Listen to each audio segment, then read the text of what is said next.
أعوذ بالله السميع العليم من الشيطان اللعين الرجيم. بسم الله الرحمن الرحيم. الحمد لله الذي هو الحق المبين، والصلاة والسلام والتحية والإكرام على العبد المرتضى والنبي المجتبى والرسول المصطفى أبي القاسم محمد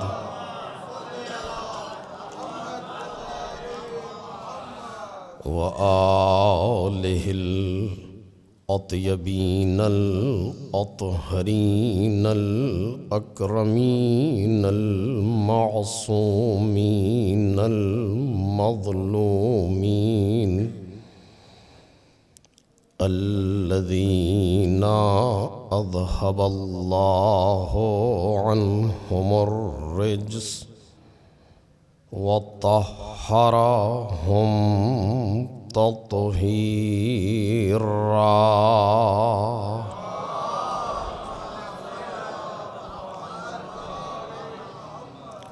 لا سيما الزهراء وابنها بقية الله وآيته الكبرى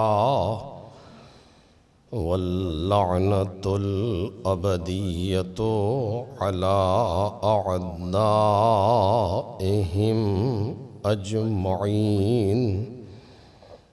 أما بعد، فقد قال مولانا الصادق عليه الصلاة والسلام لفاطمة عليها السلام 9 أسماء عند الله عز وجل: فاطمة والصديقة والمباركة والطاهرة والزكية والرضية والمرضية والمحدثة والزهراء.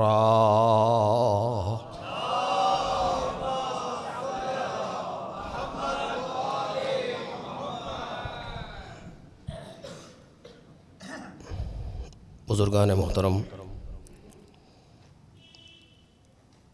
اور برادران ارجمند، جناب امام جعفر صادق علیہ السلام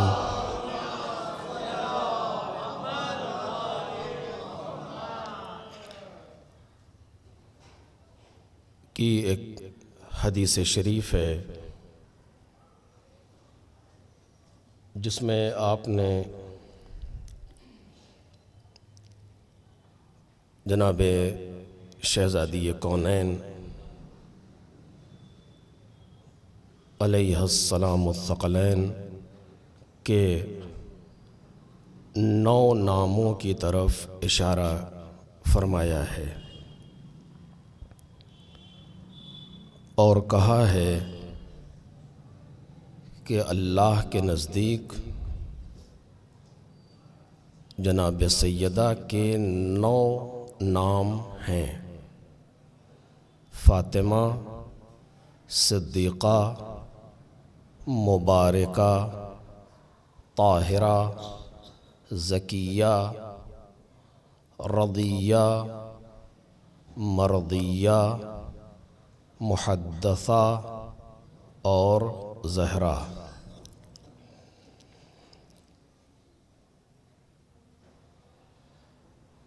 اس حدیث شریف کو خمسے کی بقیہ ان سے روزہ مجالس کے لیے انتخاب کیا جا رہا ہے۔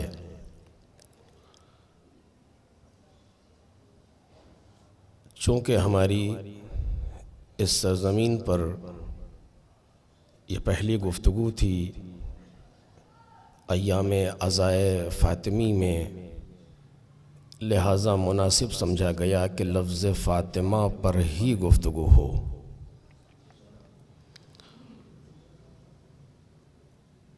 موضوع میں وارد ہونے سے پہلے دو ایک باتیں مقدمتاً آپ کے سامنے عرض کروں تاکہ بات کو سمجھنے میں قدر آسانی ہو سکے۔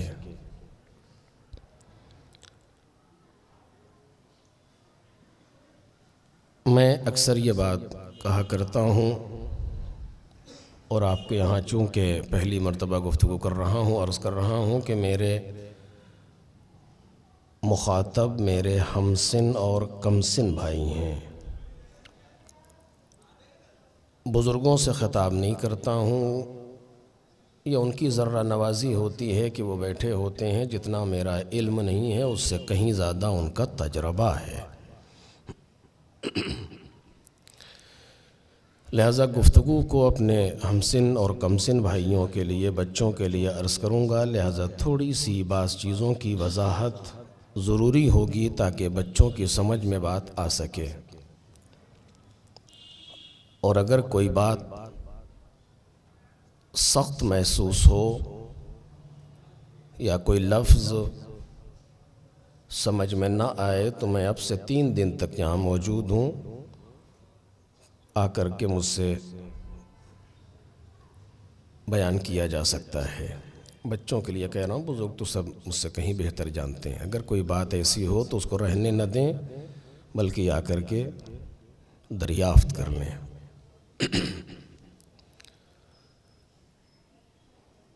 عزیزو، یہ وہ خاندان ہے جسے پروردگار عالم نے انسانوں کی ہدایت کے لیے بھیجا تھا، اور جب تک سلسلہ انسانیت ہے اس کی ہدایت کے ذمہ دار یہی افراد ہیں۔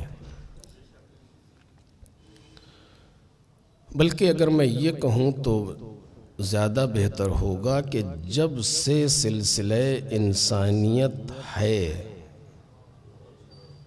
اور جب تک رہے گا، اگر کسی کو کبھی بھی کہیں بھی ہدایت ملی ہے تو وسیلہ یہی افراد ہیں۔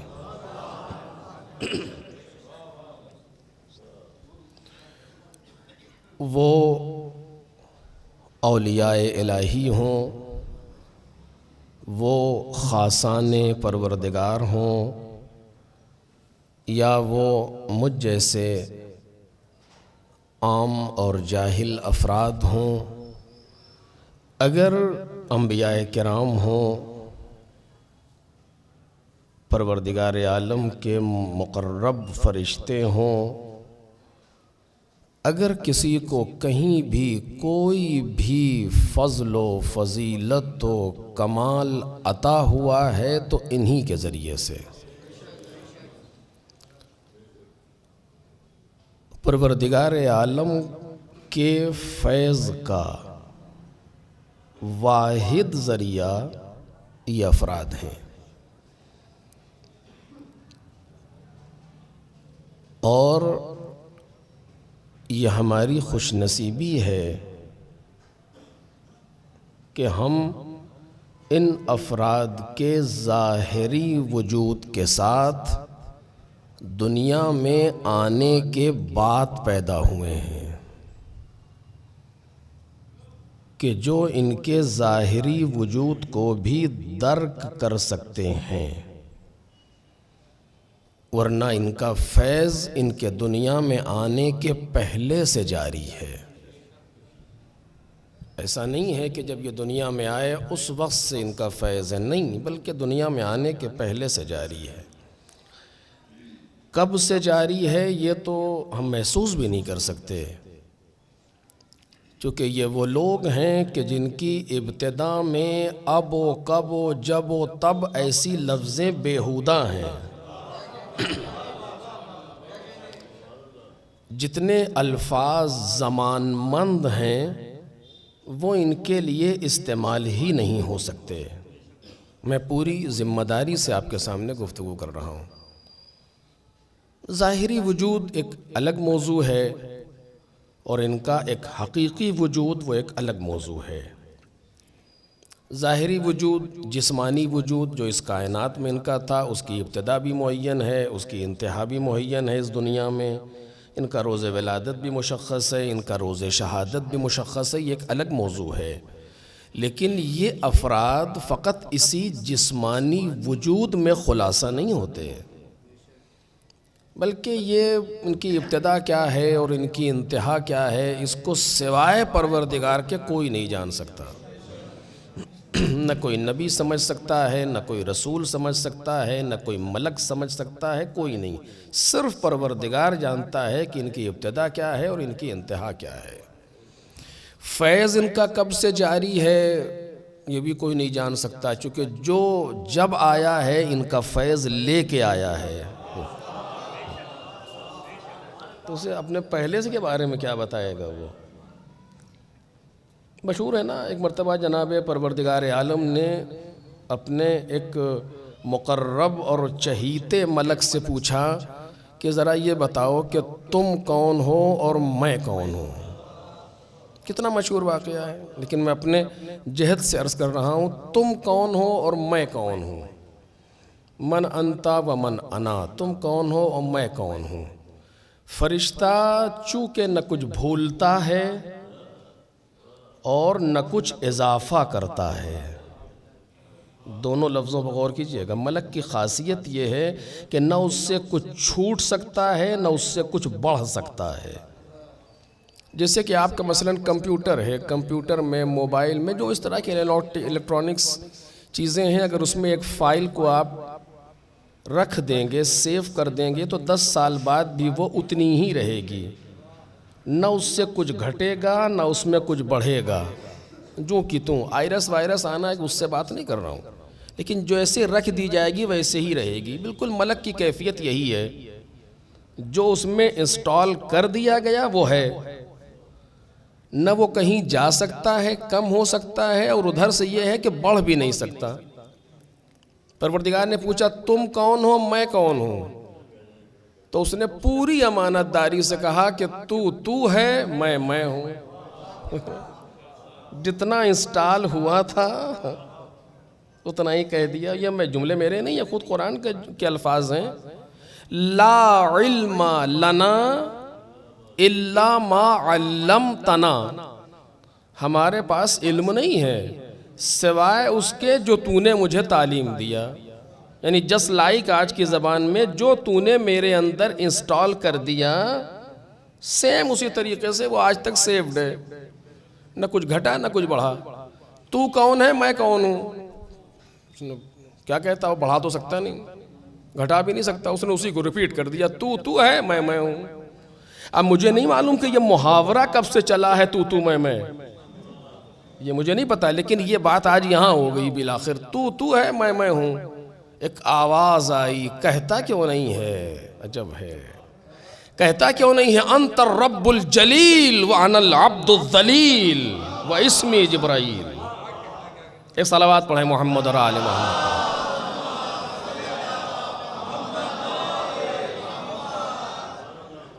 ملک کون ہے؟ سید الملک، انہیں اس سے بزرگ ملک ہمارے سامنے نہیں ہے۔ روح القدس اور روح میں بحثیں ہوئی ہیں، بعض نے کہا نہیں، خود وجود جناب جبرائیل ہے، چونکہ معراج پر پیغمبر کو لے کر کے یہی جا رہے ہیں۔ لیکن بہرحال ایسا عظیم ملک، اس سے کوئی کہنے والا کہہ رہا ہے کہ آواز آ رہی ہے کہ کہتے کیوں نہیں ہو کہ تو رب جلیل ہے، میں عبد ذلیل ہوں، میرا نام جبرائیل ہے۔ یہ شخص جو بھی تھا، مجھے نہیں پتا، لیکن جو بھی تھا وہ تھا کہ جس نے جبرائیل کو بھی فیض دیا،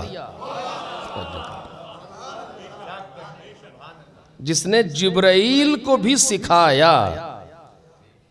اگر جناب جبرائیل کو فیض دریافت ہوا تو وہ اسی کے ذریعے سے جو نہ سوال کرنے والا تھا اور نہ جس سے سوال کیا گیا تھا وہ تھا۔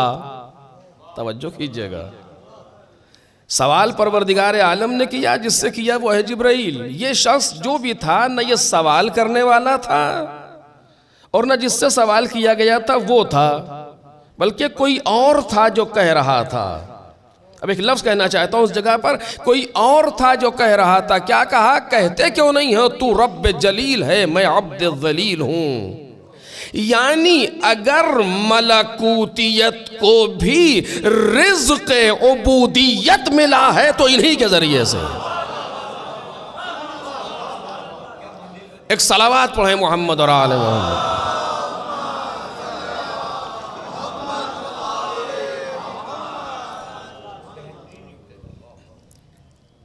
ایسا یہ گھرانہ ہے، اور بھی بہت سی چیزیں، لیکن پھر بہت مقدمہ زیادہ ہو جائے گا۔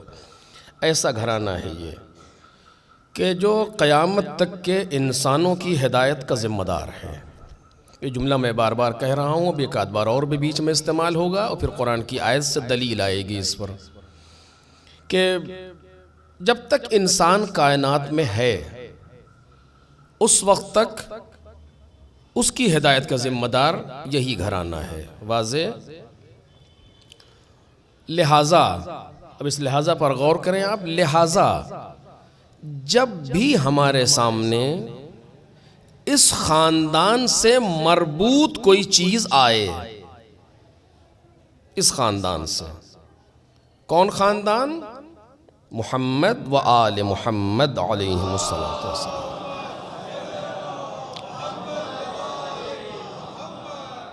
یہ 14 انوار مقدس، ان سے مربوط، ان سے ریلیٹڈ جب کوئی چیز ہمارے پاس آئے تو ہمیں اس سے سرسری طور سے گزرنا نہیں چاہیے۔ کیا ان سے مربوط آئے گا؟ 2 چیزیں۔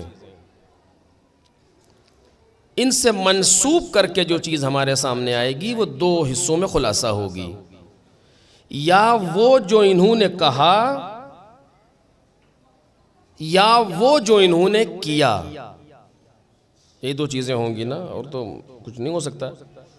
جو انہوں نے کہا یا جو انہوں نے کیا۔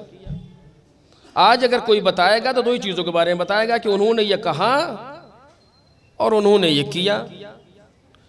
ان دونوں چیزوں میں ہمیں حد درجہ احتیاط کرنی چاہیے۔ اب یہ موضوع نہیں ہے، ورنہ اور تفصیل سے اس پر گفتگو کرتا، کہ حد درجہ ہمیں ان دونوں چیزوں میں احتیاط کرنی چاہیے۔ کیسی کیسی احتیاطات؟ میں بھی ایک آدھ چیز آپ کے سامنے نقل کروں گا۔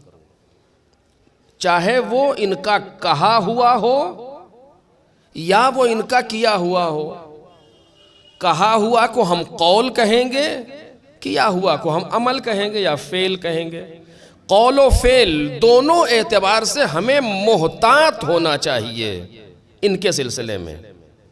ان کے یعنی یہی 14 حضرات، چونکہ ان 14 کے جیسا کائنات میں کوئی نہیں ہے۔ یہ بالکل میں آپ سے واضح طور سے کہہ رہا ہوں، دلائل ہیں لیکن ابھی دینے کی ضرورت نہیں۔ لہٰذا ہمیں حد درجہ احتیاط کرنی چاہیے ان کے قول و فعل دونوں کے سلسلے میں۔ کیسے احتیاط کریں؟ میں عرض کر رہا ہوں کہ چونکہ موضوع یہ نہیں ہے ورنہ اور تفصیل سے کہتا، صرف ایک بات کہہ کر گزر رہا ہوں، بچے شاید اسے محسوس کریں۔ سب سے پہلی احتیاط یہ ہے کہ ہمارے نزدیک یہ ثابت ہو جائے کہ یہ انہوں نے کہا ہے کہ نہیں ہے۔ سب سے پہلی احتیاط۔ آج بھی ہمارے معاشرے میں جتنی مصیبتیں نازل ہوتی ہیں سماجی اعتبار سے، معاشرتی اعتبار سے، وہ اسی بات پر آتی ہیں کہ ہم قول کی تحقیق نہیں کرتے۔ کان میں کسی نے آ کر کے پھس سے کہا فلاں صاحب یہ کہہ رہے تھے، بس پھول کے بیٹھ گئے۔ کبھی توفیق نہیں ہوئی کہ جا کے معلوم بھی تو کریں کہ اس شخص نے کہا کہ نہیں کہا ہے یا نہیں ہے۔ اکثر جھگڑے اسی بات پر ہو رہے ہیں کہ یہ بیچ کے افراد کم وقت ختم ہو جائیں تو کتنے جھگڑے ختم ہو جائیں گے۔ وہاں گئے پھس سے وہاں کچھ کہہ دیا، یہاں آئے پھس سے یہاں کچھ کہہ دیا، وہ بھی ناراض یہ بھی ناراض، بات کچھ نہیں۔ اور کسی کو یہ توفیق نہیں ہوتی کہ وہ قول کی تصدیق کرے۔ کتنا عجیب مرحلہ ہے ہمارے یہاں سماج میں، یہ ہر جگہ ہے ہمارے یہاں کیا، اور اس کو بڑا اچھا سمجھتے ہیں اس بندے خدا کو کہ جس نے آ کر کے کہا کہ یہ آپ کے بارے میں یہ کہہ رہا تھا، ہاں بولو بڑا مخلص ہے ہمارا۔ مخلص نہیں ہے، زہر ہے آپ کے لیے۔ اگر مخلص ہوتا تو جواب وہیں دے کے آتا جہاں وہ کہہ رہا تھا۔ ایک صلوات پڑھیں محمد اور آل محمد پر۔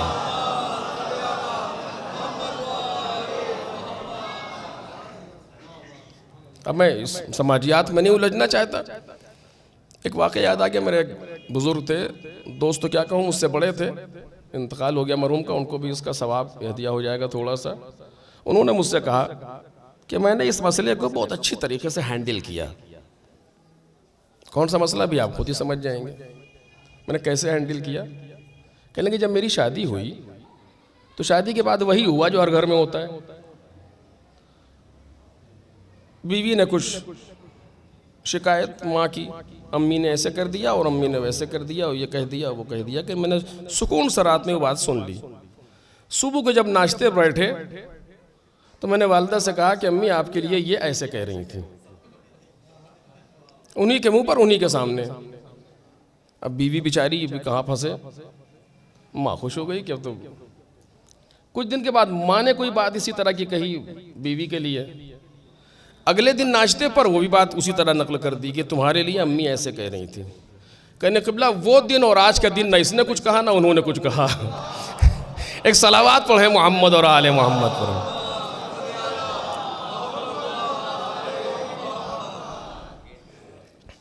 تو ایسے ہینڈل کرنے والے کم ہوتے ہیں، لیکن سماجیات میں ہمیں چاہیے کہ ہم فوراً تحقیق کریں قول پر۔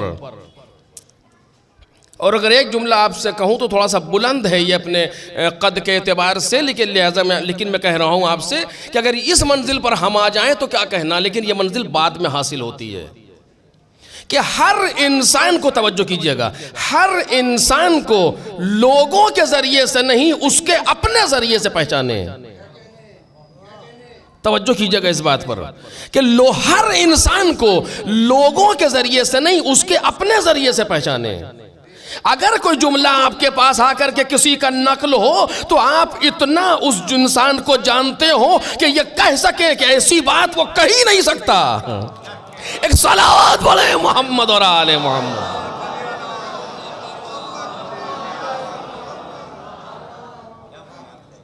اور اگر مجھے یاد رہ گیا تو ابھی اس پر میں دلیل آپ کے سامنے ایک پیش کروں گا، لیکن ابھی تھوڑی جلدی اگر پہنچ چکا وہاں تک کہ ہر انسان کو اگر ہم اتنی اس کی معرفت رکھتے ہوں اور اتنی اس کی شناخت رکھتے ہوں اور اتنا اسے پہچانتے ہوں کہ نہیں جو بات آپ کہہ رہے ہیں یہ فلاں انسان کہہ ہی نہیں سکتا، تو یہ تو بہت بڑی بات ہے، یہ تو ہر انسان کی بس کی نہیں ہے، لیکن بالآخر ہمیں تحقیق کرنی چاہیے۔ یہ کہنا چاہتا ہوں آج کی اس تقریر میں کہ یہ بات اس شخص نے کہی کہ نہیں کہی۔ آخر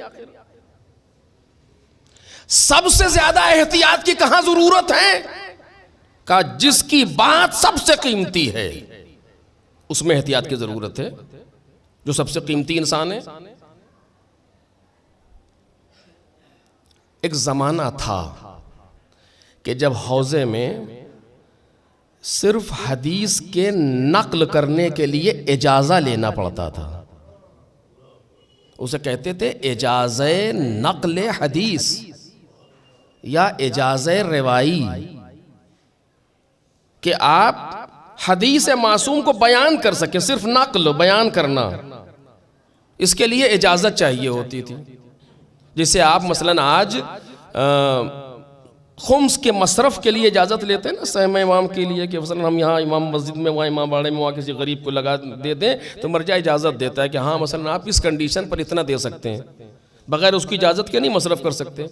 اسی طریقے سے جو اہل ہوتے تھے محدثین جنہیں کہا جاتا تھا، ان سے اجازت لینا پڑتی تھی کہ آیا ہم اس قابل ہیں کہ حدیث بیان کر سکیں. توجہ کیجئے جو بات عرض کر رہا ہوں، میں نے کہا یہ مگر موضوع ہوتا تو میں اور تفصیل سے اس پر وارد ہوتا. ہم اس لائق ہیں کہ ان کی حدیث کو بیان کر سکیں؟ اجازہ لینا پڑتا تھا انسان کو. کیوں؟ اس لیے کہ بیان وہ کر سکتا ہے جو پہلے سمجھا تو ہو. ایک صلوات پڑھیں محمد اور آل محمد.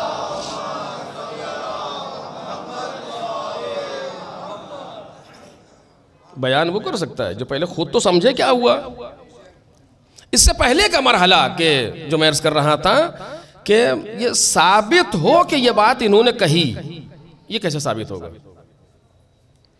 آ جاتے ہیں دوڑے ہوئے، معصوم کی حدیث ہے. اچھا معصوم نے آپ سے فرمایا تھا؟ ہم سے کہاں کہا؟ اچھا پھر کس سے؟ آپ کے والد محترم سے کہا تھا؟ کہا نہیں ان سے. پھر کس سے کہا بالآخر معصوم نے؟ کہا معصوم نے ان سے کہا جو ان کے سامنے موجود تھے. کہا پھر یہ آپ کو کیسے پتا؟ کہا انہوں نے ان سے کہا جو ان کے بعد والے تھے، پھر انہوں نے ان سے کہا جو ان کے بعد والے ہوتے، بیچ میں 15 لوگ آئے ہیں اس میں مثلا.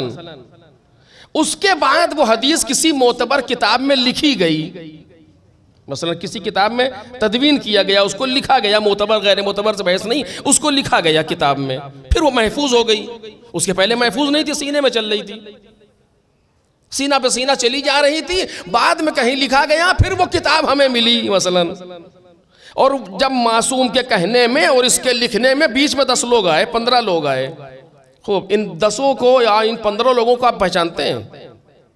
کا کیا مطلب پہچاننے کیا ضرورت ہے؟ اچھا کیوں نہیں ضرورت ہے؟ ان میں سے کوئی بھولنے والا انسان تو نہیں تھا، کہے کچھ سنے کچھ، بیان کچھ کرے. ان میں سے کوئی ایسا جھوٹا انسان تو نہیں تھا جو بلا وجہ بات تو کہہ دیتا ہو. آج بھی سماج میں سے میں نے اپنے کانوں سے سنا کہتے ہوئے لوگوں کو کہ دیکھیں اگر فلاں صاحب کو کوئی بات کہیں تو 50% تو آپ پہلے ہی لسٹ کر دیجئے اس میں سے، پھر 50% کے بارے میں سوچئے کہ کہا ہوگا یا نہیں فلاں نے. یعنی 50% ان کا اپنا یعنی ہوتا ہے.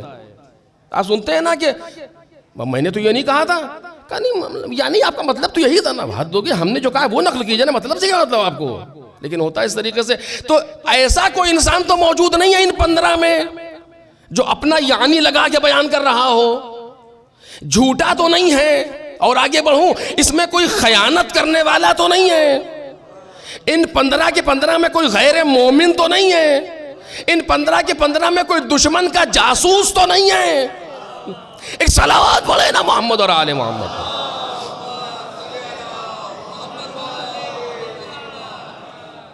ہے کہ نہیں اس طریقے سے؟ آج اگر یہاں کوئی بھی معصوم بیٹھا ہو اور خدا کرے کہ ہم دور معصوم دیکھیں، اور میں آپ سے عرض کر رہا ہوں کہ جیسا کہ علماء نے بیان کیا، یقین کریں ظہور بہت قریب آ چکا ہے، اور ہمیں ہر وقت آمادہ رہنا چاہیے اور دعا کرنی چاہیے کاش وہ وقت آ جائے جو ہم معصوم کا زمانہ دیکھ لیں. تو اس میں کیا کیا ہوگا یہ انشاءاللہ اگر کبھی وقت آیا تو بیچ میں عرض کروں گا کہیں پر اشارتاً. اگر آج معصوم بیٹھے ہوں فرما دے تو بات ختم ہوگی، کچھ کہنے ہی سننا اس میں نہیں ہے. لیکن آج چونکہ ہمارے پاس معصوم کا کہا ہوا ان واسطوں سے آ رہا ہے، لہٰذا ہمیں تحقیق اور احتیاط کرنا پڑے گی کہ ثابت ہو کہ معصوم نے کہا. جناب آیت اللہ خوئی اعلی اللہ مقامہ نے 25 جلدیں کتاب معجم الرجال کے نام سے لکھی کہ جو لائبریری میں آپ کے اس میں الماری میں اتنی جگہ لیتی ہے، اس سائز میں کتابیں ہیں. ان 25 جلدوں میں کیا ہے؟ ان لوگوں کے حالات ہیں کہ جنہوں نے حدیثوں کو بیان کیا ہے. وہ کیسے تھے؟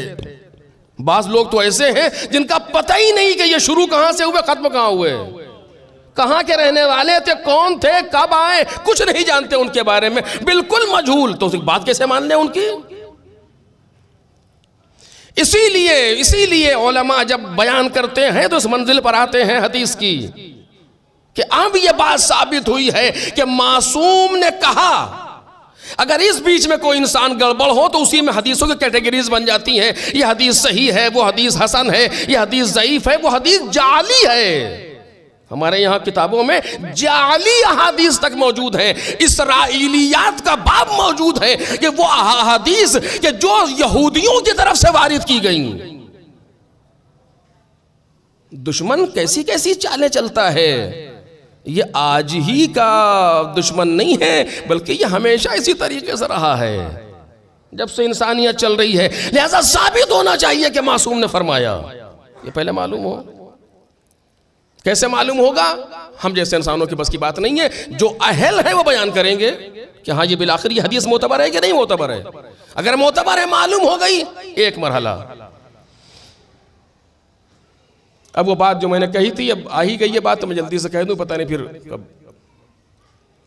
آج بھی توجہ کیجئے، آج بھی حوزے میں ایسے افراد موجود ہیں جن سے میں نے خود سنا ہے اپنے کانوں سے ان کو کہتے ہوئے کہ تم صرف حدیث بیان کرو، یہ نہ بتاؤ کس معصوم کی ہے، ہم بتائیں گے کس معصوم کی ہے. تم صرف حدیث بیان کرو، ہم بتائیں گے کس نے فرمائی ہے یہ حدیث. تکبر نہیں ہے، یہ معصومین کی احادیث میں کام کرنے کا نتیجہ اور سلیقہ ہے کہ تم بیان کرو. کیوں ایسا ہوتا ہے؟ ابھی سب میں نے کہا کہ پھر وہی موضوع، کیوں ایسا ہوتا ہے؟ چونکہ کوئی معصوم کوئی بات بلا سبب بلا وجہ کہتا ہی نہیں. جو بھی گفتگو ہو رہی ہے اس میں کہیں نہ کہیں کوئی اسباب موجود ہے. اگر انسان اس زمانے کے ان اسباب کو پہچانتا ہے تو فوراً سمجھ لے گا یہ بات کس کی ہے. جو کس زمانے کے حالات کی گفتگو ہے پتہ ہے کس کی بات ہے. کیسے؟ چونکہ مزاج حدیث سے واقف ہیں، مزاج معصوم سے آشنا ہیں. اور یہ کوئی ایسی چیز نہیں ہے جو نہ ہو سکے. جو میں نے کہا تھا نا بیچ کے افراد، اس پر دلیل کے طور پر پیش کر رہا ہوں اسی جگہ پر لا کر. ایک صاحب تھے، اس سے کافی برس پہلے، غالب صاحب کے زمانے میں، مرزا غالب، اور ان کو اپنی شاعری کا کچھ لوگ کو ہوتا ہے نا اسے بہت وہ ہوتا ہے. عالم نہیں ہے لیکن عالم کے لباس میں چاہے گا کہیں نہ کہیں ہم کو مان لیا جائے عالم کسی نہ کسی طریقے سے. اور ہمارے بیچارے بھولے لوگ جس کو دیکھا اس میں کیا کہنا. اسی طرح کچھ لوگ شاعر نہیں ہوتے ہیں، متشاعر ہوتے ہیں، لیکن چاہتے ہیں کہ ان کو استاد الشعراء کے ہی نام سے جانا جائے. ہر جگہ اس طرح کے لوگ ہوتے ہیں، پڑھے لکھے نہیں ہیں لیکن جب کوئی بات کیجئے گا فوراً لقمہ دے گا. بھیا جب نہیں معلوم ہے تو کم از کم آبرو کو بچاؤ، چپ رہو. لیکن اتنا بھی نہیں معلوم ہوتا تو جہالت کی بہت سی قسم ہے، اس میں سے ایک یہ بھی ہے کہ 2 مرتبہ جاہل ہے. ڈبل جاہل.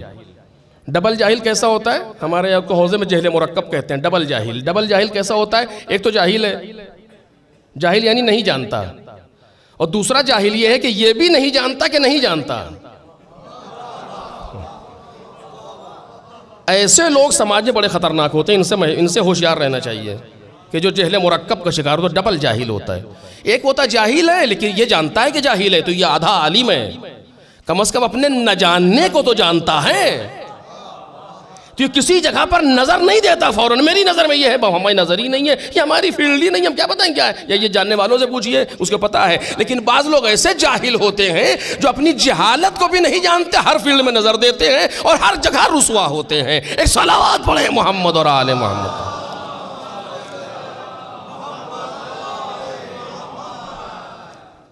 ایسے ہی کوئی شخص تھا جو غالب صاحب کے سامنے روزانہ کچھ نہ کچھ، وہ یہ ہر فیلڈ میں ہے، وہ بات سے بات نکل رہی ہے، سب آغا خوئی کے پیچھے لگے ہوئے تھے کہ ہم کو ذرا آپ اجتہاد کی سند دے دیجئے کہ ہم مجتہد ہیں، ہمیں آپ لکھ دیں گے تو پورا زمانہ مان لے گا.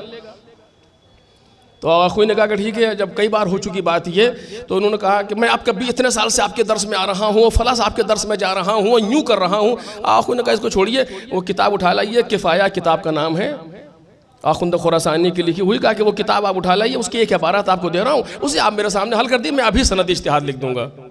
وہ کتاب لے کر کے چلے آئے، اس سے بہتر کیا، اٹھا کے دیا. آخوند نے ایک عبارت نکالی کہ اس کو سمجھا دیجئے کیا ہے. جب انہوں نے دیکھا، کہا کہ یہ عبارت اب تک کہاں تھی، کتاب میں سمجھی بھی نہیں آ رہی میری، کہاں تھی کہ ختم ہوئی بات. ایک صلوات پڑھیں محمد اور آل محمد.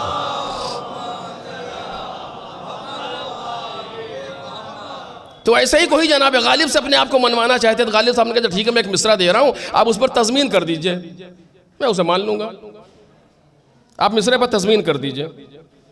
یہ ساری باتیں میں اپنے موضوع کے مقدمات میں عرض کر رہا ہوں، ریلیٹڈ ہیں، ابھی یہاں کی وہاں کی بات نہیں کرنا چاہ رہا ہوں آپ کے سامنے.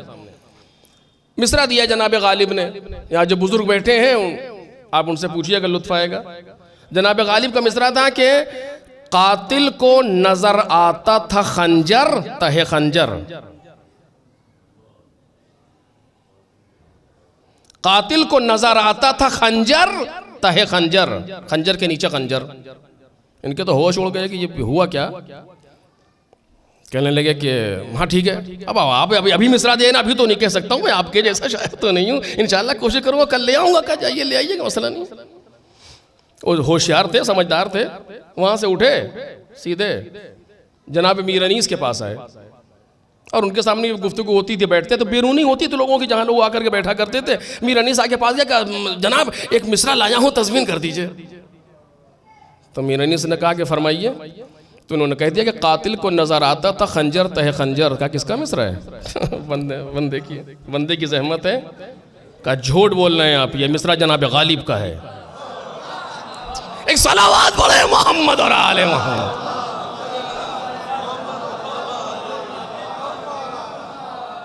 غلط کہہ رہے ہیں آپ، یہ مصرع جناب غالب کا ہے. لکھیے تضمین. اتنی دیر میں انیس صاحب نے کہا لکھیے تضمین. انہوں نے تضمین کیا دی؟ کیا تضمین کہی انیس نے، خدا رحمت کرے واقعاً ایسے ہمارے شعراء پر کہ تضمین کی کہ اس غزل کے مصرع پر سلام کی تضمین.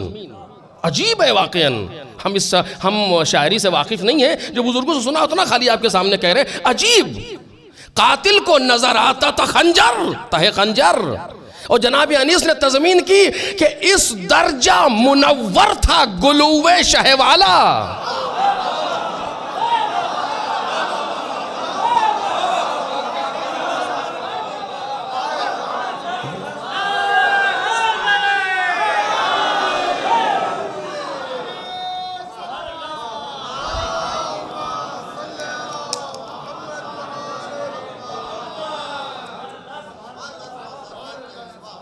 دیکھ رہے، اس درجہ منور تھا گلوے شہ والا، قاتل کو نظر آتا تھا خنجر تہ خنجر. جیسے کوئی آئینے پر خنجر رکھ دے. انہوں نے سوچا چلی یہاں تو آبرو گئی، وہاں تو بچے گی، یہاں تو گئی وہاں بچ جائے گی. آگے دوسرے دن صبح جناب غالب کے پاس، جو ان کی ٹائمنگ تھی اس اعتبار سے آگے بیٹھے. کہا کہ سرکار آپ مسکرا تو رہے ہیں. غالب صاحب سمجھ گئے کچھ ہوا. کہنے کہ جی بندے نے کہا فرمائیے. تو انہوں نے کہا کہ اس درجہ منور تھا گلوے شہ والا. جیسے ہی غالب نے سنا کہ جی آپ نے تضمین کہی ہے. جی سرکار کہ جھوٹ بول رہے ہیں، جناب انیس کی تضمین ہے یہ. کیوں ایسا ہوا؟ توجہ کیجئے گا. کیوں ایسا ہوا؟ نہ ان کے پاس علم غیب ہے، نہ ان کے پاس علم غیب ہے. کسی کے پاس علم غیب کی گفتگو نہیں کر رہا ہوں، لیکن غالب مزاج انیس سے واقف ہے. غالب مزاج انیس سے واقف ہیں، انیس مزاج غالب سے واقف ہیں. لہذا جانتے ہیں کون کس مزاج پر گفتگو کرے گا. آج ایسے علماء موجود ہیں جو مزاج صادق سے بھی واقف ہیں، مزاج رضا سے بھی واقف ہیں، مزاج باقی سے بھی واقف ہیں. ایک صلوات پڑھ دیں محمد اور آل محمد.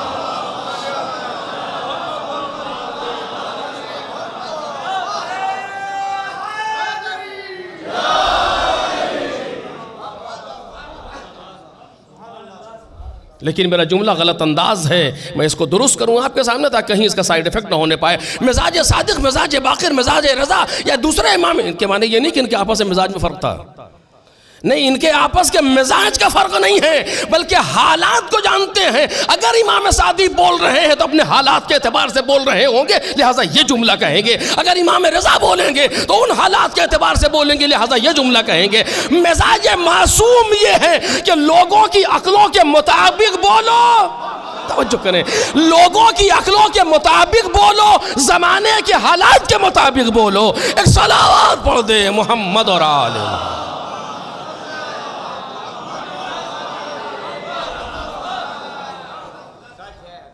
تو یہ پہلا مرحلہ ہے حدیث کے لیے کہ ہم غور کریں۔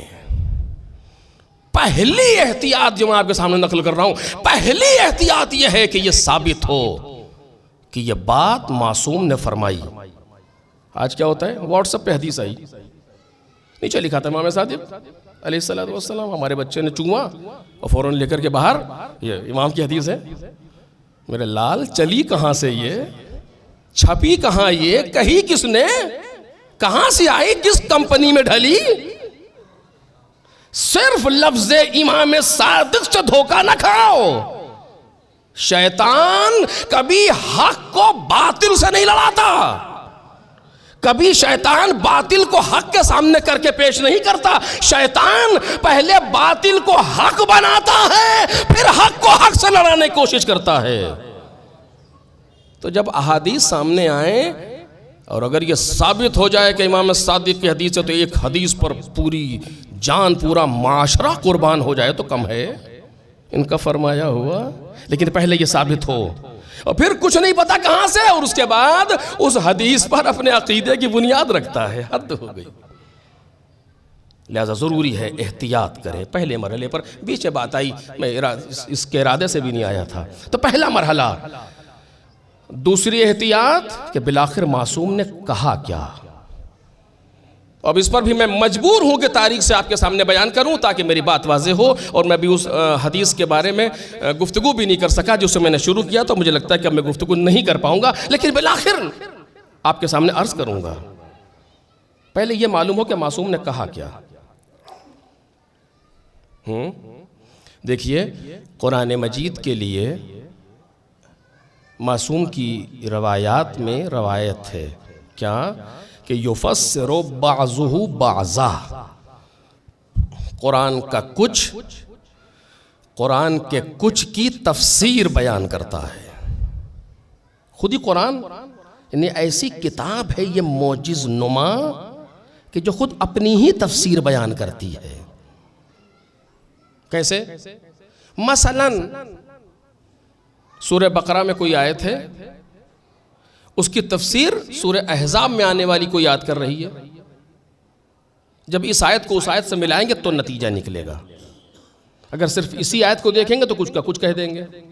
یہ ہے، کہیں پر آ رہا ہے کہ پروردگار کے علاوہ کسی کے پاس علم غیب نہیں ہے، قرآن مجید ہے، لا یعلم الغیب الا ہو، کہہ کے بات ختم کر دی۔ آگے جا کر کہہ رہا ہے کسی کے پاس علم غیب نہیں ہے خدا کے علاوہ، اور سوائے ان بندوں کے جو مصطفیٰ ہیں، جو مرتضیٰ اور مجتبہ دو لفظ ہیں۔ مرتضیٰ یعنی ارتضاء کر لیا جنہیں، اجتباع کر لیا جنہیں، کہیں پر یہ آ رہا ہے۔ جب اس کو ملائیں گے تب نتیجہ نکلے گا، اگر یہیں پر ٹک گئے تو پھر کچھ اور ہوگا۔ واضح؟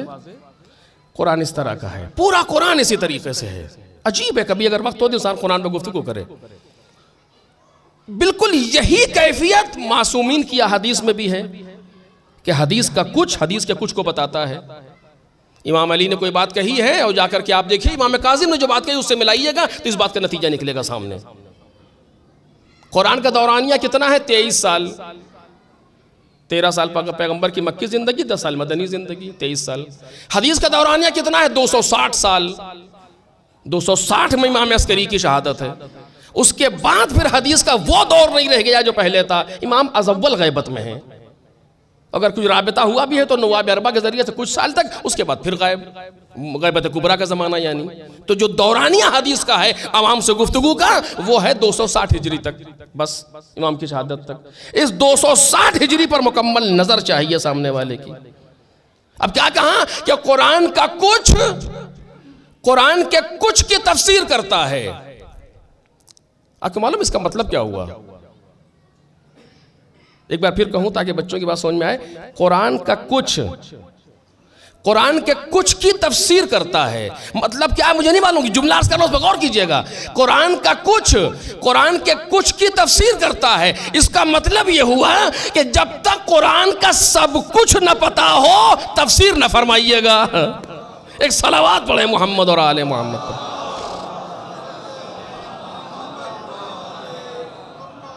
اور یہی حال معصوم کے احادیث میں ہے. لیکن جو بات کہنے چاہ رہا ہوں وہ اس سے بلند ہے ایک مرحلہ، اور چونکہ ضروری سمجھ رہا ہوں لہٰذا عرض کر رہا ہوں، اور اسی پر شاید گفتگو اپنے آخری مرحلے پر آئے. امام عسکری کے زمانے میں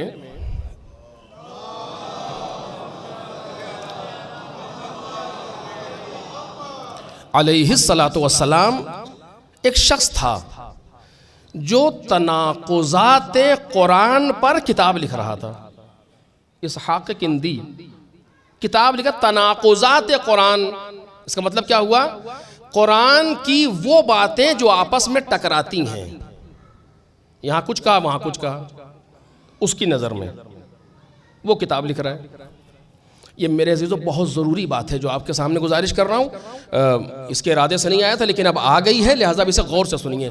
اور میں سمجھتا ہوں اگر تھوڑا سا آپ لوگ اور سمٹ جائیں تو اب دروازے تک لوگ موجود ہیں، بعد میں پھر ایسا نہ ہو کہ اور ادھر سردی بھی ہوگی، تھوڑا سا آگے آ جائیے.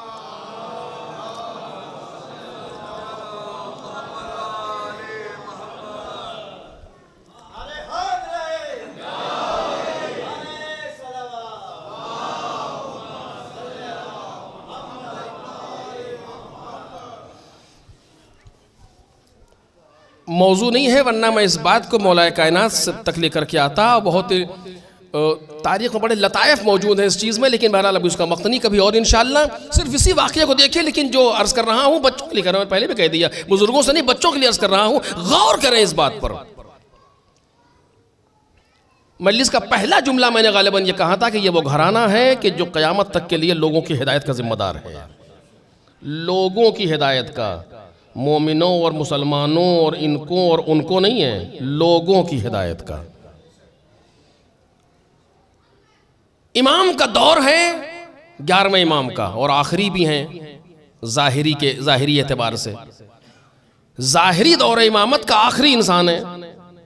پھر غیبت آئے گی، پھر طولانی مدت کے بعد پھر امام کا ظہور ہوگا، پھر ظاہری زمانہ شروع ہوگا. اس سے پہلے آخری امام عسکری وہ کتاب لکھ رہا ہے.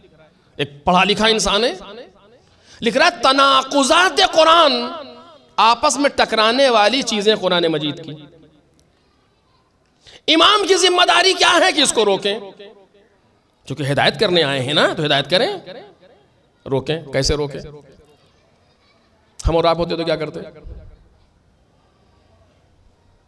آج کا جو زمانہ چل رہا ہے اس میں کیا ہوتا؟ توجہ کیجئے میرے عزیزوں، میں بہت اس کو اہم بنا کر کے پیش کرنا چاہ رہا ہوں اپنے جوانوں کے لیے، اپنے بچوں کے لیے. کیا ہوتا؟ بہت سے طریقے امام استعمال کر سکتے تھے، بہت سے طریقے. 2-4 لوگوں کو بھیجتے، جا کے ماراتے اس کو. قرآن کے خلاف لکھ رہا ہے نا، اللہ کے کلام کے خلاف لکھ رہا ہے نا. محدود الدم کا اعلان کرتے مار دیتے، کافر ہے. ایک دوسرا یہ تھا اعلان کہتے آپ مجھ سے مناظرہ کرو، آ کر کے بیٹھ کر کے دربار میں سامنے لائیو ٹیلی کاسٹ ہوگا جسے آج کرتے ہیں لوگ. ٹیلی ویژن پر آن لائن جا رہی ہے بات، یہاں جا رہی وہاں جا رہی، آئیے مناظرہ کیجئے. 2 تیسری بات اپنے لوگوں کے درمیان خوب اسے برا بھلا کہتے، اتنا برا بھلا کہتے کہ لوگ اسی کتاب پڑھتے ہی نہیں. یہ بھی ایک طریقہ جو آج استعمال ہو رہا ہے. اتنا زیادہ ممبر سے آ کر کے اتنا کسی انسان کو برا بھلا کہا جائے، وہ اس لیے کہ ہماری پارٹی کا نہیں ہے، صرف اتنا زیادہ اشارتن و کنایتن و صراحتن ہر طریقے سے کہ لوگ اس سے دور ہو جائیں. ایک طریقہ بھی ہے، یہ امام بھی کر سکتے تھے. اپنے درس میں آتے ہیں کہ اسحاق کندی ایسا ہے اور ایسا ہے اور ایسا ہے، یوں ہے اور تو ہے، اس پر لعنت ہے، اس پر یوں ہے، پر ملعون ہے، پتہ نہیں کیا کیا کہہ دیتے. کوئی چھوتا ہی نہیں کتاب کو، ہے نا. تھا نا یہ طریقہ ایک. جان لے لیتے، اس کے خلاف پروپیگنڈا کرتے. ایک پیسے دے کر کے، دولت دے کر کے اسے خرید لیتے. 2 لوگوں کو بھیج کے اسے مروا دیتے 3. یہی 3 طریقے دنیا میں استعمال ہوتے ہیں اور آج بھی ہو رہے ہیں.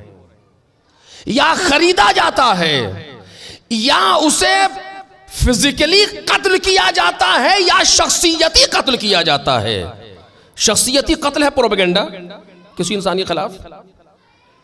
آج دنیا میں یہی ہو رہا ہے, پوری دنیا میں جہاں تک میں نے دیکھا سونا پڑھا ہے, آپ اٹھا کر کے دیکھیں کائنات میں یہی ہو رہا ہے. امام نے دنیا میں رائج کسی طریقے کو استعمال نہیں کیا. میں نے کہا تھا نا کہ ان کے کہے ہوئے سے اور ان کے کیے ہوئے سے سرسری نہیں گزرنا چاہیے. اسی کی دلیل پر یہ واقعہ پیش کر رہا ہوں. میرے بچوں غور کرنا کہ امام نے کیا کیا اور کیسے کیا. یہی ایک واقعہ ہے, جتنے واقعات ہیں سب میں ایسی باتیں موجود ہیں. کیا کیا امام نے اس کے ساتھ؟ نہ اس کے خلاف پروپیگنڈا کیا, نہ اسے خریدنے کی کوشش کی, نہ اس کو جان سے مارنے کی کوشش, کچھ نہیں کیا. کیوں نہیں کیا ابھی عرض کروں گا. بلکہ اپنے ایک صحابی کو بلایا جس پر امام کو اعتماد تھا. کاش یہی واقعہ پوری مجلس سے پڑھتا, گھنٹہ پر لیتا یہ واقعہ. جس پر امام کو اعتماد تھا, اور اس سے کہا سنو تم اسحاق کندی کے پاس جاؤ اور جا کر کے اپنے آپ کو اس کے شاگردوں میں شمار کرواؤ, اس کے درس میں شریک ہو اور اس کے شاگرد بنو, اور دھیرے دھیرے دھیرے اس منزل پر پہنچ جاؤ جب وہ تمہاری باتوں کو سننے لگے, اور پھر آ کے مجھ سے بتانا. آج اگر کسی مخالف کے لیے ہم سے کوئی یہ جملہ کہہ دے تو ہم جائیں گے؟ آپ جائیں گے؟ وہ تمہارے مذہب کا نہیں ہے, ہم اس کے پاس جا کر کے سیکھیں. کسی اور کو بھیج دیجئے, مثلا کچھ یہ کر دیجئے. لیکن امام نے میں نے کہا نہیں کہ ایسے سے کہا جس پر اعتماد تھا. اب یہ بہت قیمتی ہے یہ چیز, لیکن اب کیا کروں چونکہ وقت میں گنجائش نہیں. اس نے کہا چشم ٹھیک ہے مولا. چلا گیا. جا کر کے دھیرے دھیرے دھیرے ان کے شاگردوں میں کیسے شمار ہوا جاتا, کیسے شاگرد بنے, اس کے بنتے بنتے ہوتے اس منزل پر آ گیا کہ اب استاد اس شاگرد کی بات کو سننے لگے اور اس پر اعتماد کرنے لگے. سچ بتائیے یہ 1-2 گھنٹے کا کام ہے؟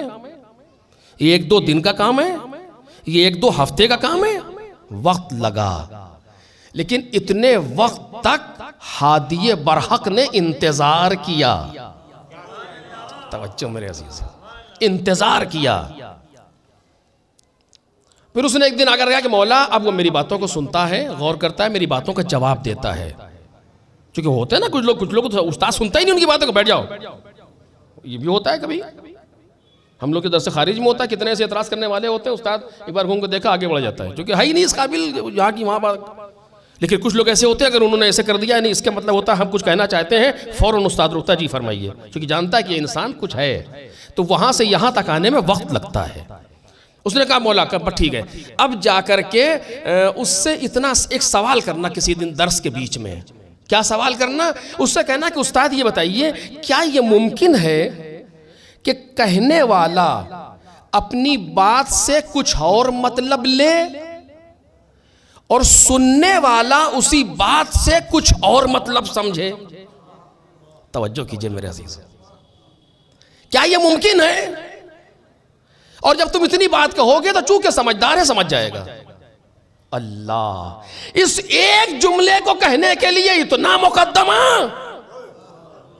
یہ اسی گھرانے کے بس کی بات ہے. توجہ کیجئے گا, یہ اسی گھرانے کے بس کی بات. اسی لیے میں نے کہا تھا آپ سے نا کہ ان کی باتوں سے سرسری نہیں گزرنا چاہیے. ایک بات, ایک جملہ کہنے کے لیے پیغمبر نے ایک جملے کے لیے 40 سال محنت کی تھی. لا الہ الا اللہ. اور ہم قوم میں پہنچتے ہیں آج اور سمجھتے ہیں ابھی سے لوگ ہماری باتوں کو ماننے لگے. کہاں سے ہو سکتا ہے ایسے؟ پہلے اپنی ذات تو منوائیے. ایک صلوات پڑھے محمد اور آل محمد.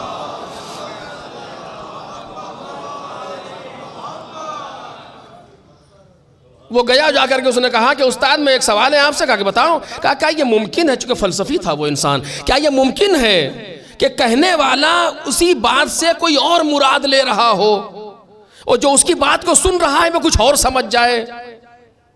بس جیسے ہی اس نے کہا تو وہ چپ ہو گیا اور کچھ دیر تک سوچتا رہا.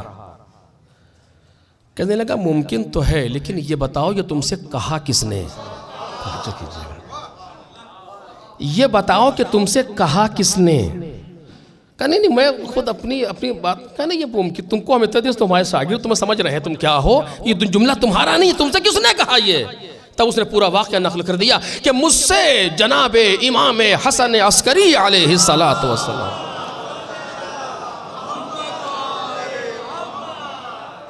کا بالکل صحیح کہہ رہے ہو، ایسی فکر اسی گھرانے سے آ سکتی ہے. اللہ، ایسی فکر اسی گھرانے سے آ سکتی ہے. اور اس کے بعد اس نے کہا کہ جو کچھ میں نے لکھا ہے تناقضات قرآن پر اس کو اٹھا کے لاؤ.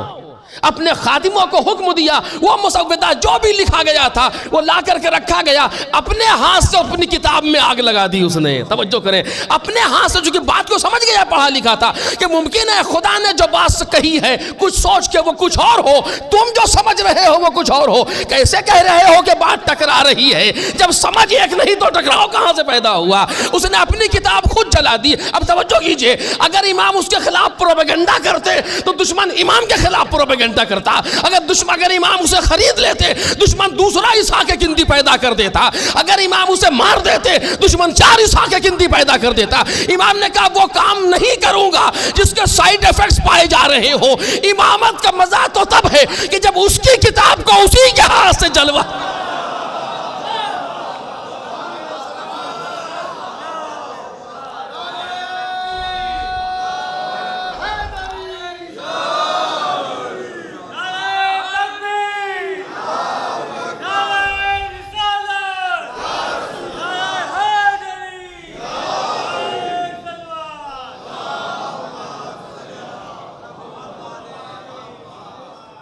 آپ دیکھ رہے ہیں امام نے کتاب کے لیے کچھ کہا بھی نہیں کہ اس سے یہ کہنا کہ تمہاری بات غلط ہے، اس سے یہ کہنا کہ جو لکھ رہے ہو اس میں کافر ہو جاؤ گے، اس سے یہ کہنا جو لکھ رہے ہو یہ گمراہی ہے، کچھ نہیں. بلکہ چونکہ جانتے تھے کہ پڑھا لکھا انسان ہے، فکری بیس پر حملہ کیا، بنیاد پر حملہ کیا امام نے.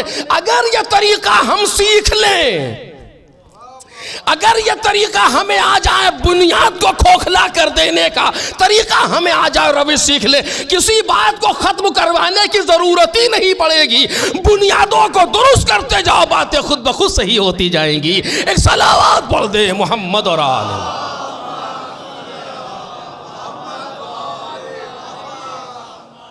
بس عزیزو، یہ وہ گھرانہ ہے، یہ وہ خاندان ہے جو لوگوں کی ہدایت کا ذمہ دار ہے.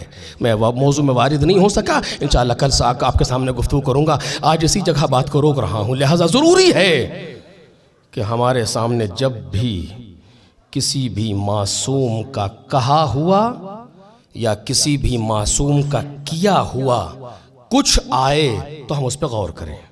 جیسے کہ میں نے ابھی آپ کے سامنے نقل کیا، اور انہی میں سے یہ حدیث جس کو میں نے گزارش کی، معتبر حدیث، کہ جناب سیدہ کے 9 نام ہیں اللہ کے نزدیک، جس میں سے پہلا نام ہے فاطمہ.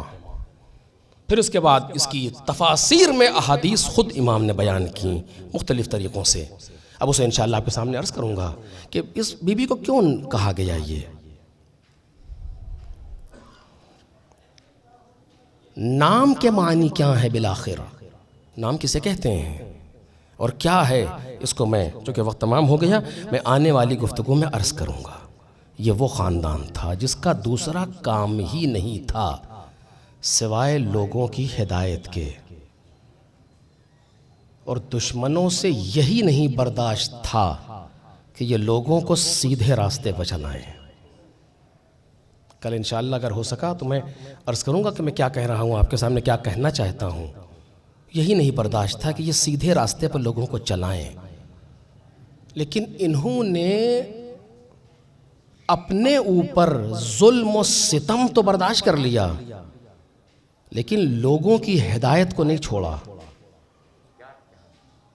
اگر انہوں نے ایسا نہ کیا ہوتا، آپ یقین کریں واللہ قسم شریک کھا رہا ہوں، آج ہم اور آپ یہاں بیٹھے نہ ہوتے. یہ نتیجہ ہے اسی صبر کا جو علی ابن ابی طالب نے مدینے میں کیا تھا. یہ اسی صبر کا نتیجہ ہے. صاحب ذوالفقار ہے علی، معمولی مسئلہ نہیں ہے. بدر سے لے کر کے آخری جنگوں تک میں اپنے ہاتھوں کا لوہا منوا چکا ہے علی. اپنی تلوار کو لوگوں کے سامنے ثابت کر چکا ہے علی. اگر صرف اتنا ہی ہوتا تو لوگ یہ سمجھتے کہ پیغمبر کا معجزہ تھا کہ علی کے بازو پڑھ کے پھونک دیتے تھے اور علی کا یہ تھا. خود کچھ نہیں تھے. دیکھا نہیں تم نے کہ پھر کچھ نہیں بولے اس کے بعد؟ نہیں. پیغمبر جب دنیا سے گئے تو مولا کی عمر کیا ہے؟ اور مولا علی کی مولا کائنات 10 سال کے تھے جب پیغمبر نے اعلان رسالت کیا. جب پیغمبر مکے میں 13 سال رہے، علی کتنے سال کے ہوئے؟ 23 سال کے. 10 سال مدینے کی زندگی پیغمبر کے، علی کتنے سال کے ہوئے؟ 33 سال. 33 سال میں جوانی کی کیفیت کیا ہے یہ علی کے بیٹے نے کربلا میں دکھا دیا. ابو الفضل العباس 34 سال کا عباس ہے. سوچو جس کا 34 سال کا بیٹا ایسا ہو اس کا 33 سال کا باپ کیسا ہوگا. مگر علی ابن ابی طالب خاموش ہیں. یہ 33 سال کی جوانی ہے. اب سے 30 سال کے بعد 63 سال کی عمر میں مولا کی شہادت واقع ہوئی. اس سے تھوڑا سا پہلے 3 جنگیں علی ابن ابی طالب نے لڑی ہیں: صفین، جمل، نہروان. جنگ نہروان میں اکیلے علی ابن ابی طالب نے 60 برس سے اوپر کے علی کی عمر ہے. جنگ نہروان میں اکیلے وہ حالت کی ہے مولا کائنات نے کہ لوگوں کے دانتوں کے نیچے سے چنے نکل گئے کہ یہ ہوا کیا. 60 سال کی زیادہ کی عمر میں علی کا کیفیت کیا ہے. بدر سے لے کر کے حنین تک کی جنگوں کو جیتنے والا، اپنے بعد اپنے ظاہری خلافت میں 60 برس کی عمر میں 3 جنگیں لڑنے والا 33 سال میں خاموش کیوں ہے؟ سوال ہے نا تاریخ پر. اسی لیے خاموش ہے کہ ہم اور آپ یہاں بیٹھے ہیں.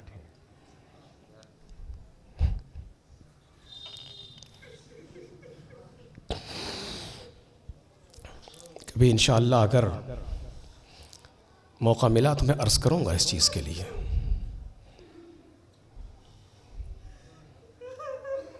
کربلا میں ظلم بہت آسان تھے.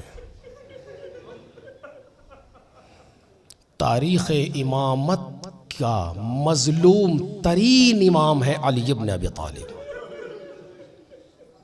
تاریخ مظلوم ترین امام علی ابن ابی طالب ہے. 2 جملے سنے نا آپ نے. ایک جملہ جناب سیدہ کا پڑھ رہا ہوں، ایک جملہ مولا کائنات کا. جناب سیدہ نے کیا صبت علی مصائب لو انہا صبت علی الایام سرن لیالیا.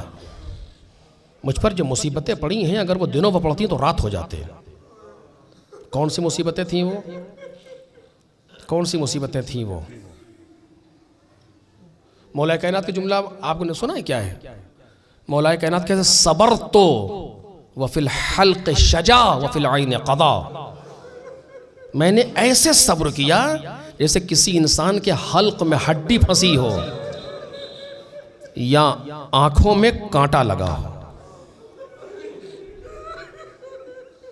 بی بی نے ان مصیبتوں کو کیوں برداشت کیا؟ علی نے یہ صبر کیوں کیا؟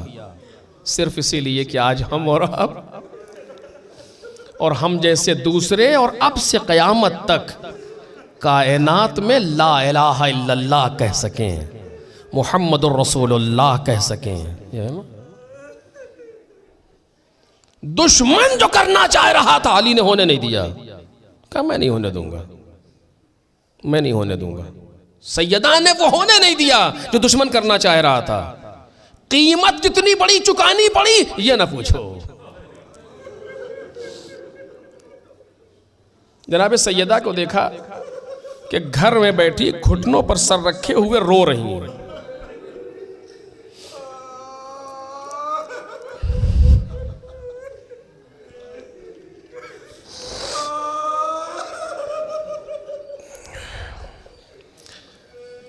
میں بچوں سے پوچھ رہا ہوں، جوانوں سے پوچھ رہا ہوں، جب بچپن سے آپ نے جناب سیدہ کی مصیبت سنی ہے، مصائب سنے ہیں، جب جناب سیدہ کو تصور کرتے ہیں تو کیسی شخصیت ذہن میں آتی ہے؟ ایسا لگتا ہے جیسے کوئی بوڑھی عورت، کوئی ضعیفہ خاتون، ایسے نا ایک تصویر بناتا ہے ذہن مصائب سننے کے بعد. لیکن جناب سیدہ کی عمر کتنی؟ 18 برس. کسی 18 برس کی جوان خاتون کو دیکھو، پھر سوچو سیدہ پر کیا گزری.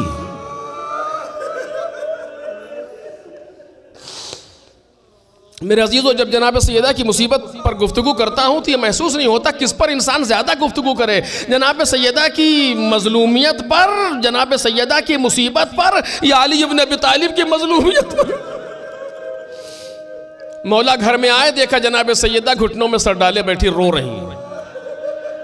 علی ابن ابی طالب برابر میں بیٹھ گئے اور کہا کہ اے بنت مصطفیٰ صبر کریں، یہ مصیبتیں ختم ہو جائیں گی، یہ مظالم ختم ہو جائیں گے. تو جناب سیدہ کہتی ہے علی میں اپنے اوپر نہیں رو رہی، اپنی مصیبتوں پر نہیں رو رہی. کہا پھر کس چیز پر آپ رو رہی ہیں؟ کس چیز نے آپ کو رولایا؟ کہا علی جو تم پر میرے بعد ہوگا. لما تلقی بعدی، میں اس پر رو رہی ہوں. تو مولا کائنات نے جواب دیا ابھی بھی نہ گھبرائیں، علی کے لیے اللہ کی راہ میں چیزیں بہت آسان ہیں. آپ کو معلوم ہے کیا کیفیت ہے؟ لوگ کہتے ہیں نا کہ یہ کیفیت مدینے میں آ گئی تھی کہ لوگ علی کو سلام نہیں کرتے تھے، اتنا اکیلا تھا علی. مدینے میں جہاں کے لوگوں نے علی کے تلوار کے سائے میں عزتیں پائی تھیں، وہ علی کو سلام نہیں کرتے تھے. جو علی کی جنگوں کے خراج پر جی رہے تھے وہ مولا کو سلام نہیں کرتے تھے. نہیں یہی نہیں، اب نوبت وہ آ گئی تھی کہ مولا سلام کرتے،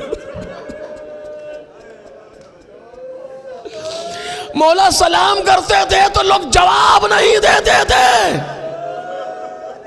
یہ شہزادی کا بدلہ لے رہے تھے علی ابن ابی طالب سے لوگ. یہ کیفیت ہے اس گھرانے کی جو لوگوں کی ہدایت کے لیے آیا ہے. بس میرے عزیزو، بس تمام کر رہا ہوں، مولائے کائنات اس واقعے کے بعد کیسے جیے یہ معجزہ ہے، ورنہ مولائے کائنات کو اس کے بعد جینا نہیں چاہیے تھا. بس زیادہ تو نہیں پڑھوں گا، بس 2-3 جملے جلدی جلدی. عزیزو یہ بتائیے، ابھی آپ نے دیکھا ہوگا، ہم نے تو اپنے یہاں بعض ایسے گھروں میں دیکھا ہے، ہندوؤں کو دیکھا ہے کہتے ہوئے. ہمارے یہاں ایک عورت تھی جو ہندو تھی، اس کی بھی کیفیت یہ تھی، اپنی آنکھوں سے دیکھا، جب زمین سے اٹھتی تھی تو کہتی تھی یا علی. آج کسی کے ٹھوکر لگتی ہے تو کیا کہتا ہے یا علی. یہی کیفیت رائج ہے نا؟ نہیں، جب پیغمبر پر مصیبت آئی تو پیغمبر نے کیا کہا؟ یا علی. چاہے وہ احد کا میدان ہو، چاہے خیبر کا میدان ہو، چاہے شب ہجرت ہو، ہر جگہ پیغمبر نے مولا کو بلایا.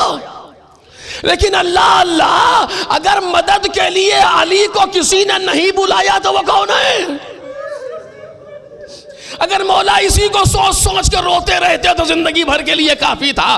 علی جیسا مشکل کشا، علی جیسا مددگار. لیکن اگر علی کو مدد کے لیے نہیں بلا رہا تو وہ کون ہے؟ وہ جناب سیدہ ہے. جو علی ابن ابی طالب کو مدد کے لیے نہیں بلا رہی، جب پہلو پر دروازہ گرا،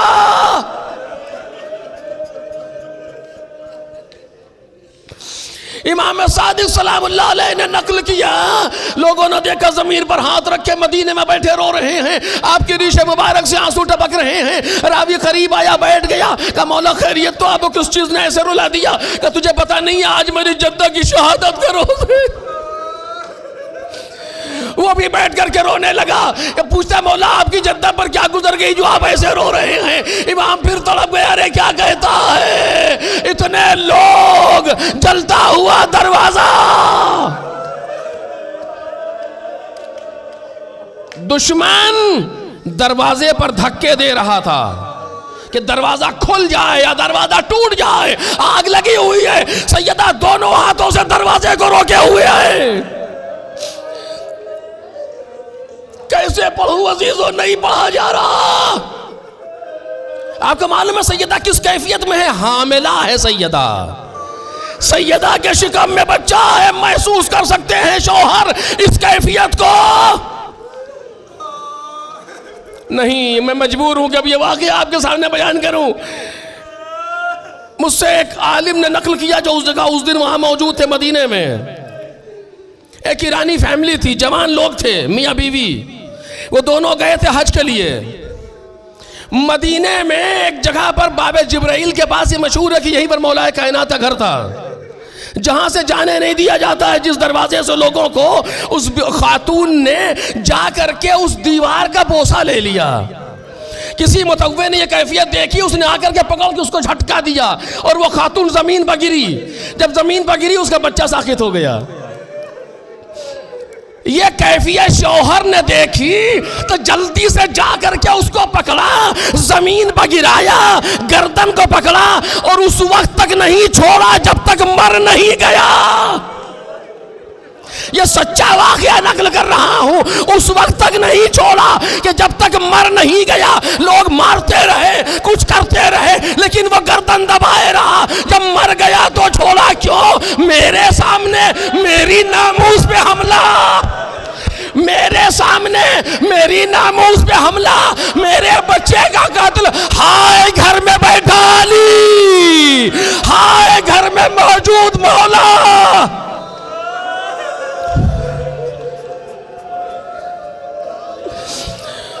میں مجلس تمام کر دی، پورا نہ پڑھ سکوں گا۔ جناب سیدہ دروازے کو روکے ہوئے ایک زور کا دھکا جب لگا، سیدہ اما در کے گری، گر کے کھڑی ہوئی۔ 3 جملے سیدہ نے کہے، توجہ کی جگہ مجلس تمام ہو گئی۔ 3 جملے سیدہ نے کہے۔ پہلا جملہ اپنے بابا سے کہا، یا ابتا ہاکذا یفعل بابنتک و حبیبتک، اے بابا دیکھیے آپ کی بیٹی اور آپ کی چہیتی کے ساتھ کیا ہو رہا ہے۔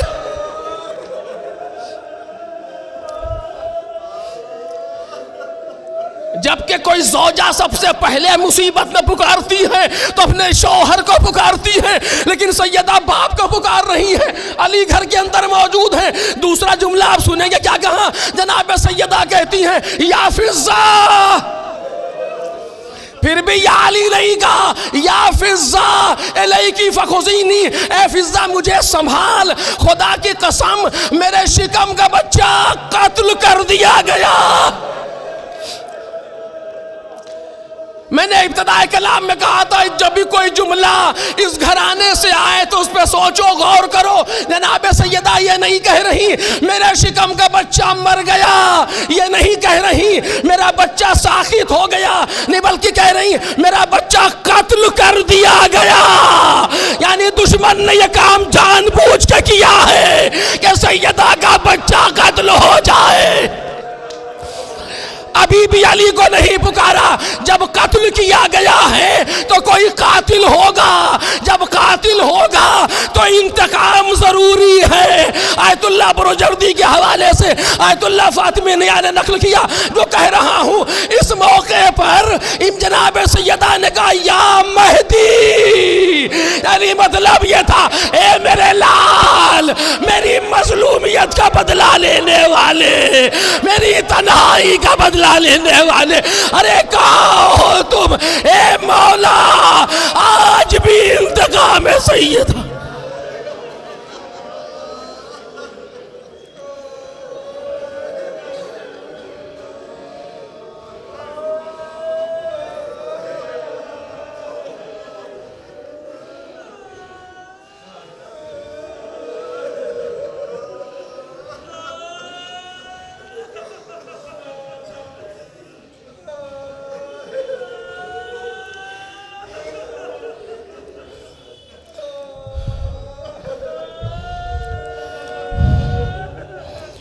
سيعلم الذين ظلموا أي منقلب ينقلبون ألا لعنة الله على القوم الظالمين إنا لله وإنا إليه راجعون إلهي رضا بقضائك وتسليما لأمرك لا معبود سواك يا غياث المستغيثين